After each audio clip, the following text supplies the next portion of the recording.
رافضی ذاکر حسن فرحان کا اہل سنت والجماعت پر بے بنیاد الزام۔ يهتموا بأهل البيت أكثر من القرآن، يعني في الجملة أهل السنة جماعتنا للأسف لا اهتموا لا بالقرآن ولا بأهل البيت، اهتموا بالصحابة۔ محترم ناظرین،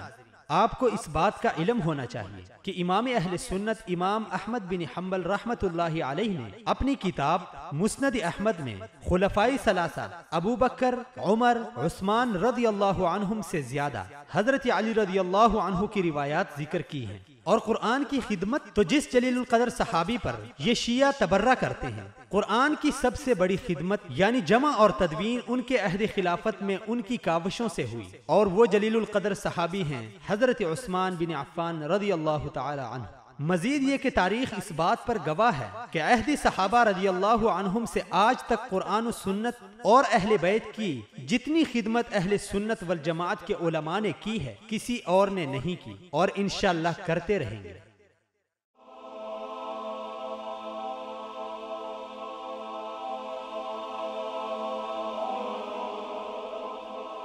ایمان کی کرن، ہدایت کی شمع،